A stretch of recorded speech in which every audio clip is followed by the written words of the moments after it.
Alors qu'il y a 2 semaines, Max Verstappen battait un nouveau record, ce week-end la tendance était au changement puisque lui et son écurie Red Bull se retrouvent enfin vaincus par un concurrent cette saison. Alors qu'on se demandait si l'équipe autrichienne allait réaliser l'impossible en gagnant toutes les courses cette année, on a retrouvé à Singapour un Carlos Sainz plein de confiance et revanchard au vu du week-end à Monza qui a mis fin à la belle série de Red Bull et Max. On reparle de tout ça plus en détail dans un instant, mais avant ça, si tu n'es pas abonné, je t'invite à le faire pour ne pas rater les prochaines vidéos qui sortiront. Ça récompense vraiment mon travail et si tu as lâché ton like, on peut maintenant commencer le débrief. Même si le spectacle aux avant-postes nous a bien divertis, il ne faut pas passer à côté de la gigantesque performance de Liam Lawson qui rentre dans les points pour sa 3e course seulement. Qui plus est, sur le circuit et la course la plus physique de l'année à laquelle les rookies ne sont absolument pas préparés puisque les formules de promotion ne courent pas sur ce tracé. Magnifique P9 donc pour le pilote remplaçant qui met toutes les chances de son côté pour devenir titulaire l'année prochaine en doublant quasiment le compteur de points de son équipe. Pour Tsunoda, ça commence à sentir mauvais depuis le milieu de saison et la situation s'aggrave ce week-end avec une moins bonne qualif que son coéquipier en intérim qui passe en Q3 à contrario du japonais. Et pour bien douter avant son Grand Prix national, il abandonne dès le premier tour suite à un accrochage. Jolie remontée de Zhou en partant de la pit lane pour finir 12ème. Pas suffisant pour mettre des points mais le rythme était encourageant de son côté à l'inverse de Bottas qui lui avait plus de mal et qui d'ailleurs a dû abandonner quelques tours avant la fin du Grand Prix par mesure de précaution. Les routes sinueuses de Singapour ont souri à Haas puisque c'est un beau week-end pour l'équipe américaine. Double passage en Q3 le samedi avec un Magnussen des grands jours qui nous signe un 6ème temps sur la grille. Comme on pouvait s'y attendre au vu du rythme en course qui pêche habituellement, les 2 pilotes sont bien redescendus dans la hiérarchie mais grâce à l'abandon de Russell dans le dernier tour, Kevin parvient à arracher le point de la 10ème place. Nico finit non loin derrière P13 et Haas reprend de la confiance et de la marge vis-à-vis d'Alfa Romeo qui perd un peu de terrain. Williams nous montre encore une fois qu'ils ont franchi un step. Albon, alors en bonne voie pour marquer une nouvelle fois plusieurs points précieux pour son team, se voit stoppé dans son élan par un Perez légèrement trop ambitieux dans sa manœuvre de dépassement quelques tours avant le drapeau à damier. Cet accrochage coûte le top 10 à Alex qui finit tout de même P11. Pour Logan, ce n'est pas catastrophique malgré un crash en course puisque son rythme n'était pas si mauvais, mais on attendait un peu plus de sa part, surtout quand on voit ce qu'a réalisé un rookie comme Lawson, présent depuis seulement 3 grands prix et au volant surtout d'une moins bonne monoplace. Encore un gâchis chez Alpine, mais heureusement, Gasly allège la note.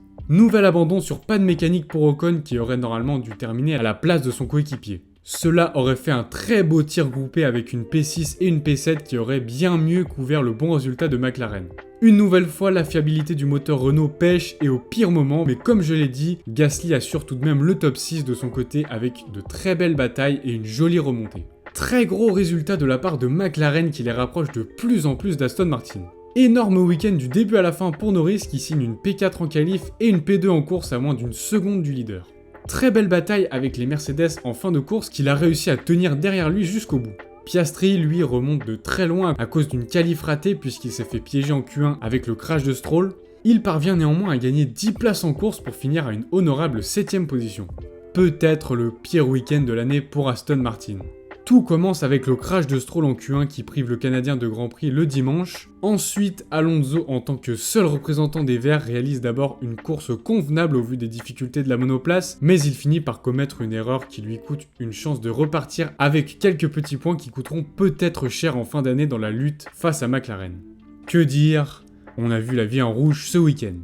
Il ne nous manquait plus que le doublé, mais au moins la victoire est là et avec la manière. Du vendredi au dimanche, on a eu le droit à un Sainz stratosphérique et plein de confiance qui a sublimé sa monoplace et qui a parfaitement su gérer sa course. Pas d'erreur non plus du côté du team, donc le moral est vraiment au beau fixe.